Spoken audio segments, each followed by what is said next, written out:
Hello friends, आप सभी का स्वागत है द स्ट्रेंजर के पार्ट 3 में। तो चलिए शुरू करते हैं। अक्टूबर का महीना था, काफ़ी ठंड पड़ रही थी। एना अब दुकान पर ज़्यादा बिजी नहीं थी, लेकिन वो बहुत अनहैप्पी दिख रही थी। अब एना अपनी उम्र की बजाय थोड़ी बड़ी प्रतीत होती थी। वो ज़्यादा बाहर जाना भी पसंद नहीं करती थी। गांव वालों को पता था एना और पीटर की हुई लड़ाई के बारे में, और इसके साथ साथ वे ये भी जानते थे कि एना डेव के साथ लंदन गई थी, लेकिन कोई भी एना की मदद नहीं कर सकता था क्योंकि एना को अब लोगों से बात करना ज़्यादा पसंद नहीं था। वो पहले की तरह स्माइल नहीं करती थी, बल्कि अकेले रहना ज़्यादा पसंद करती थी। एना लेकिन अपनी दुकान पर प्रतिदिन जाती थी और वो अब दूसरे स्पेशल कस्टमर का इंतज़ार कर रही थी। एना को ज़्यादा लंबा इंतज़ार नहीं करना पड़ा। लगभग अगले महीने के मध्य में ही एना जब दुकान पर अकेली थी, लंच टाइम था, तभी एक मिडल एज का आदमी वहाँ आया। वो आदमी काफ़ी बड़ा था और उसकी लंबी लंबी मूछें थी। उसने काफ़ी अच्छे से कपड़े पहन रखे थे और उसके हाथ में एक ब्रीफ केस था। उसने बड़ी विनम्रता से कहा, गुड मॉर्निंग मिस। एना ने भी बदले में कहा, गुड मॉर्निंग सर, क्या मैं आपकी मदद कर सकती हूँ? तो वो आदमी ने कहा कि मैं डेव स्लेटन से मिलना चाहता हूँ। एना थोड़ी मुस्कुराई और पूछा, क्या आप सेल्समैन हो? हालांकि वो जानती थी कि ये आदमी सेल्समैन नहीं है, क्योंकि वो ऐसा दिख ही नहीं रहा था, लेकिन वो उस आदमी से बात करना चाहती थी। वो आदमी मुस्कुराया और कहा, हाँ मैं सेल्समैन हूँ। लेकिन ये बात सच नहीं थी और ये एना भी जानती थी कि वो झूठ बोल रहा है। तब उसने कहा, शायद मैं आपकी मदद कर सकती हूँ, क्योंकि सेल्समैन से ज़्यादातर बात हम ही करते हैं। तभी एना की नज़र उस आदमी के ब्रीफ केस के ऊपर लिखे लेटर्स पर पड़ी, जिस पर लिखा था ARICS। तभी उस आदमी ने कहा, थैंक यू, लेकिन मेरी डेव के साथ एक प्राइवेट अपॉइंटमेंट है। मैं लंदन से आया हूँ और मैं उन्हीं से मिलना चाहता हूँ। एना ने कहा, वो अभी बिज़ी हैं, आप अपना नाम बता दीजिए। तो आदमी मुस्कुराया और बोला, रॉबर्ट्स, आर्थर रॉबर्ट्स। एना अपनी दुकान की पीछे की साइड गई और डेव को आवाज़ लगाई और कहा कि तुमसे वो मिलने कोई आया है। तो डेव नीचे आया और उसने उस आदमी को देखा। डेव ने उसे गुड मॉर्निंग कहा, गुड मॉर्निंग मिस्टर राइजमैन, आपसे मिलकर खुशी हुई। एना ने तभी सुना, राइजमैन? लेकिन इस आदमी ने तो अपना नाम रॉबर्ट्स बताया था, कितना झूठा है। इसके बाद उस आदमी ने एना को नहीं देखा और डेव की तरफ देखा। डेव ने कहा, अंदर आ जाओ, और वो आदमी डेव के पीछे पीछे चला गया। वे दोनों स्पेशल ऑर्डर के रूम में चले गए थे। 1 मिनट बाद डेव बाहर आया और एना से कहा, एना लंच टाइम है, तुम अपने घर जा सकती हो। एना ने कहा, थैंक्स डेव, मैं जा रही हूँ। इसके बाद डेव वापस स्पेशल ऑर्डर रूम में चला गया। एना ने दुकान नहीं छोड़ी, वो वहीं पर इंतज़ार करती रही। एना ने उस ब्रीफ केस के ऊपर लिखे हुए जो वर्ड्स थे ARICS, उन्हें नोट कर लिया, लिख लिया।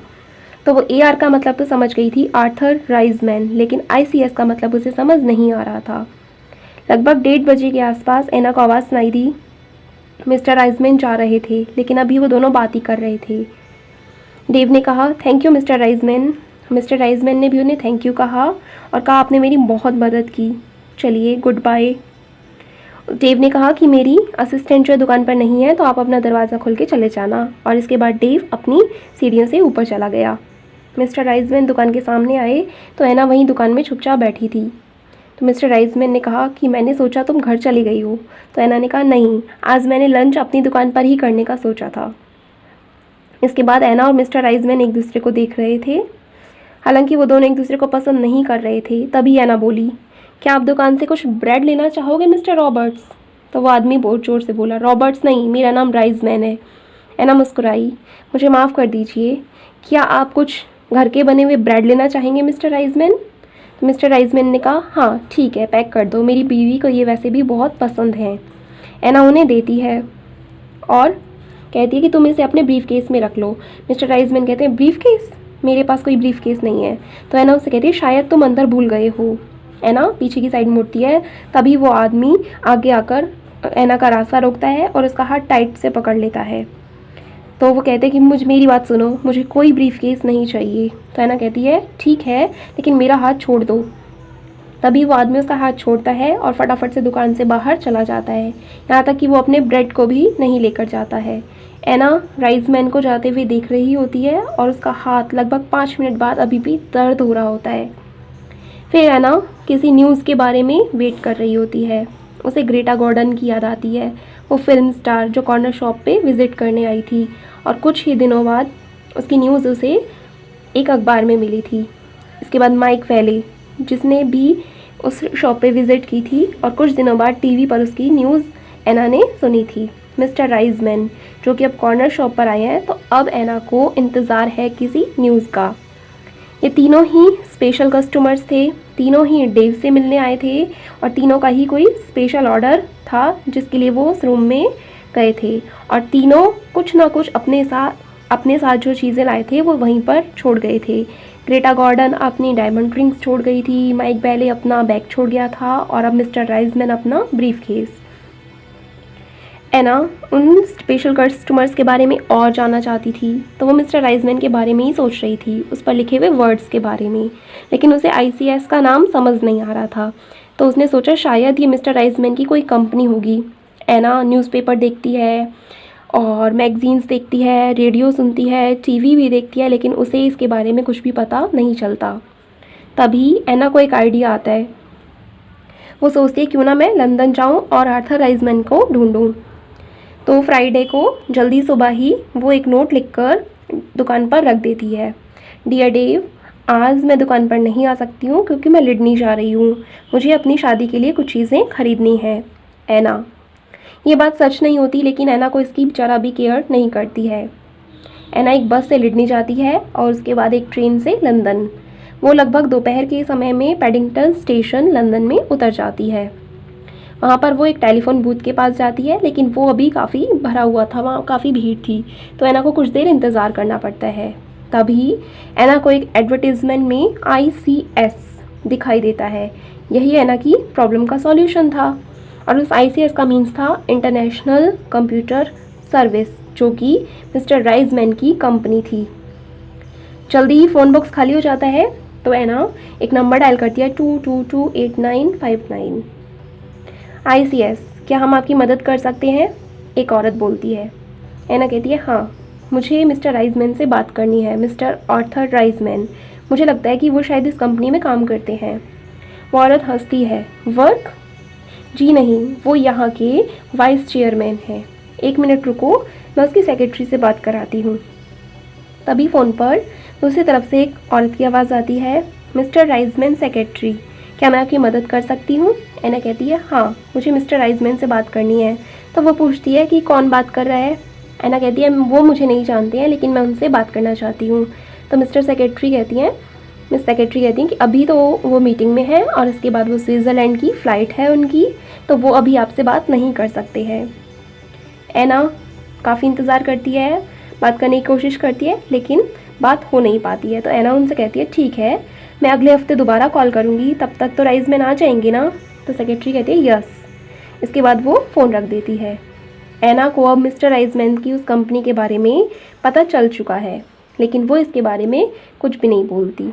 इसके बाद एना वहाँ पर एक फ़िल्म देखती है, कुछ कैफ़े में जाकर कुछ खाती है और लगभग कुछ देर बाद 6:30 के आसपास वो ट्रेन लेकर वापस आने लगती है। तभी इवनिंग का न्यूज़पेपर में उसे एक न्यूज़ दिखाई देती है, वो न्यूज़ जिसका एना अब तक इंतज़ार कर रही होती है। उस न्यूज़ में फ्रंट पेज पर लिख रहा होता है private plane crash near London, 6 dead, all from ICS। एना अपने घर पहुंचती है, लगभग 10 बज चुके हैं और वो रेडियो पर न्यूज़ को सुनती है। चेयरमैन ICS के मर चुके हैं और अब मिस्टर राइसमैन उस कंपनी के नए चेयरमैन होंगे। एना को उस रात नींद नहीं आती है, वो डेव के बारे में और उसके स्पेशल ऑर्डर्स के बारे में ही सोच रही होती है कि ये क्या है, आखिर उस रूम में डेव क्या करता है। एक सैटरडे की सुबह में वो दुकान पर जाती है और डेव उससे कुछ नहीं कहता है। उसे गुस्सा तो आ रहा होता है क्योंकि वो फ्राइडे को काम पर नहीं आई थी, लेकिन दोनों में से कोई भी बात नहीं करता है। लगभग 11 बजे के आसपास डेव दुकान छोड़ता है और अपनी कार में कहीं चला जाता है। एना अब दुकान पर अकेली है, उसके पास मौका है ये जानने का कि आखिर उस स्पेशल ऑर्डर रूम में क्या है। तो वो कोशिश करती है और सौभाग्य से उस समय जो दरवाज़ा है वो लॉक नहीं होता है। वास्तव में वो जो डेव था वो उसे लॉक करना भूल जाता है। तो एना उसमें अंदर जाती है। वो एक बहुत छोटा सा कमरा है, एकदम डार्क है, हॉट है, और वहाँ पर जो लाइट है वो भी कुछ ज़्यादा बड़ी नहीं है। वो रूम में देखती है, उसे रूम में कुछ खास नहीं दिखता। वहाँ पर एक छोटा सा टेबल है, एक दो पुरानी कुर्सियाँ हैं और काफ़ी सारे बक्से हैं, बस इतना ही। तो एना सोचती है कि ये स्पेशल ऑर्डर रूम है। यहाँ पर तो ना कोई कागज़ है, ना किताब है, ना पेंसिल है, सिर्फ एक टेबल है और काफ़ी सारे अजीब से खाली बक्से। तो एना उनमें से एक बॉक्स को उठाती है, उसमें देखती है कि कुछ पुरानी मैगजीन्स हैं, उसके नीचे कुछ गंदे पुराने कपड़े हैं, लेकिन अचानक उसे नीचे काफ़ी सारा धन दिखाई देता है। ब्रिटिश मनी थी उसमें, फ्रेंच मनी थी, अमेरिकन मनी थी, जर्मन और काफ़ी सारी, लगभग पूरे संसार का धन वहाँ उस रूम में था। एना चौंक जाती है क्योंकि एना ने आज से पहले इतना धन कभी नहीं देखा होता है। वो इधर उधर देख कर के माइक बेले का केस ढूंढती है, वो खाली होता है। इसके बाद उसे आर्थर राइस मैन का ब्रीफ केस मिलता है, वो भी खाली होता है। इसके बाद एना को एक बड़ा बॉक्स दिखाई देता है, उसके अंदर उसे एक गुड़िया दिखाई देती है जिसके हाथ और पैर टूटे हुए होते हैं, लेकिन वो गुड़िया बहुत सुंदर होती है। एना उसे गुड़िया को उठाती है और टेबल पर रख देती है। तभी एना को एक फुटबॉल के बारे में बुक मिलती है जिसमें कुछ फुटबॉलर्स के पिक्चर्स हैं, लेकिन वो फटे हुए हैं। एना उन्हें भी उठाकर टेबल पर रख देती है। तभी एना की नज़र एक दूसरे बॉक्स पर जाती है जिसमें कुछ कार्स के मॉडल होते हैं और वहाँ एक एरोप्लेन का मॉडल भी होता है जो लगभग टूटा हुआ सा होता है। एना इन सब चीज़ों को टेबल पर रख कर सोचती है कि कितना अजीब कलेक्शन है। वहाँ पर मनी थी, टूटी हुई गुड़िया थी, कार थी, एरोप्लेन था, फुटबॉल की पिक्चर्स थी, इतनी अजीब अजीब चीज़ें वहाँ पर थी। तो वो सोचने लगती है कि ये सब क्या चीज़ें हैं और डेव ने इन्हें रूम में क्यों बंद कर रखा है। अचानक एना कूदती है क्योंकि उसे पीछे से कुछ शोर सुनाई देता है, और जब वो पीछे मुड़कर देखती है तो वह दरवाजे पर कोई खड़ा था। तभी एक आवाज़ बोलती है, और उन डायमंड रिंग्स का क्या?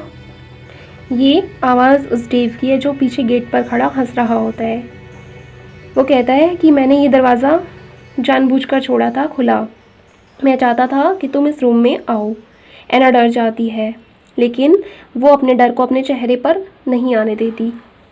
तो डेव कहता है, क्या तुम्हें डायमंड्स नहीं मिले? एना को तभी ग्रेटा गॉर्डन के डायमंड रिंग्स की याद आती है। वो पूछती है, क्या वो भी इस कमरे में है? तो डेव कहता है, हाँ।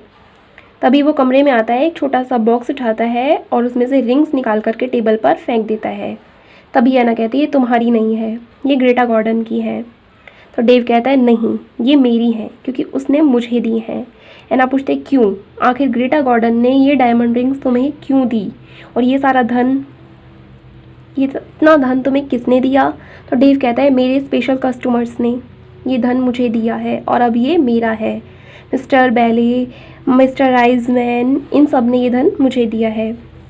डेव कहता है कि यही है मेरे स्पेशल कस्टमर्स, और तुम तो अभी सबको जानती भी नहीं हो। एना दोबारा पूछती है कि वो यहाँ क्यों आते हैं। तो डेव कहता है, वो मुझसे मदद मांगने के आते हैं और मैं उनकी मदद करता हूँ, इसके बदले में वो मुझे पैसे देते हैं। एना पूछता है, कैसी मदद?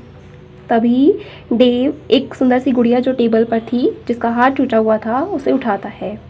क्या तुम्हें जॉना ली के बारे में याद है? एना कुछ देर सोचती है, जॉना ली? तभी वो कहती है, हाँ मुझे याद है, वही एक्ट्रेस जिसका हाथ टूटा था और जिसकी जगह ग्रेटा गॉर्डन को पार्ट मिला था। डेव कहता है, बिल्कुल ठीक, ये गुड़िया है ना, ये जॉना ली है। एना बहुत डर जाती है कि ये डेव किस तरह का आदमी है। तभी डेव एक फ़ोटोग्राफ की तरफ पॉइंट करके कहता है, ये कौन है एना? तभी एना को वो चेहरा याद आता है क्योंकि उसने ये चेहरा कुछ दिन पहले ही टीवी पर देखा है। वो कहती है, ब्रायन थॉमस, गोलकीपर।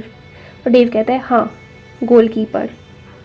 एना अभी बहुत ज़्यादा डर चुकी है। डेव एक बहुत बुरा आदमी था। डेव एना के पास जाता है और एक टूटा हुआ एरोप्लेन उठाता है। तुम इसके बारे में क्या सोच रही हो एना? एना को आंसर पता था, लेकिन वो इतनी डरी हुई थी कि उसके मुंह से कुछ भी ना निकला। डेव ने ऐना के हाथ को पकड़ा और उसे खींचने की कोशिश की। डेव काफ़ी तेज हंस रहा था और उसको काफ़ी तेज से पकड़ा हुआ था। सुनो ऐना, उसने धीरे से कहा, मुझसे शादी कर लो प्लीज़, मुझसे शादी कर लो। तभी ऐना जोर से चिल्लाती है, नहीं मुझे जाने दो। लेकिन ऐना, तुम समझ नहीं रही हो, मेरे पास बहुत सारी ताकत है, मैं तुम्हें वो सब दे सकता हूँ जो तुम चाहती हो।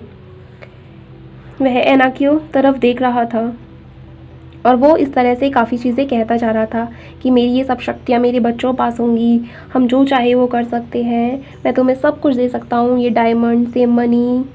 तो ऐना इसकी बातें सुन रही होती है, लेकिन वो इतनी ज़्यादा डर जाती है बहुत। तभी वो ज़ोर से डेव को किक करती है और अपना हाथ छुड़ा लेती है। ऐना तेज़ी से बाहर भागती है और स्ट्रीट में आ जाती है और उसके बाद वो तेज़ से दौड़कर अपने घर की तरफ चली जाती है। जब ऐना घर पहुंचती है तो वो इतनी ज़्यादा डरी हुई होती है और सीधा अपने बेड पर चली जाती है। शाम को पीटर उसे मिलने आता है और वो देखता है कि ऐना बहुत ज़्यादा बीमार है। वो कहता है ऐना की माँ से कि मैं उससे मिलने कल आऊँगा। ऐना को पूरी रात नींद नहीं आती है। अगला दिन संडे 31 अक्टूबर होता है। ये बहुत ज़्यादा टेरिबल डे है उस वुडन के लिए। ऐना अभी भी अपने बिस्तर पर ही है, उसका बुखार काफ़ी तेज़ है।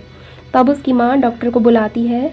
डॉक्टर तुरंत आता है, वो ऐना को चेकअप करता है और उसकी माँ से कहता है, मुझे समझ नहीं आ रहा है इसके साथ क्या हुआ है, मैं कुछ दवाइयाँ देता हूँ और उसके बाद मैं शाम को दोबारा आऊँगा। दोपहर को पीटर ऐना के घर आता है। वो ऐना से बात करना चाहता है, लेकिन वो इतनी बीमार होती है कि वो कुछ भी बोल नहीं पाती।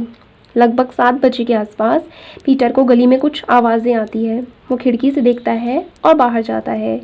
बाहर ज़ोर ज़ोर से लोग चिल्ला रहे होते हैं, फायर फायर फायर।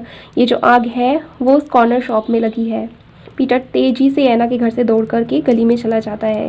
वहाँ कॉर्नर शॉप में बहुत तेज़ आग जल रही है। आग की लपटें दूर दूर तक जा रही थी, लेकिन कोई भी व्यक्ति उस डेव को देख नहीं पा रहा था।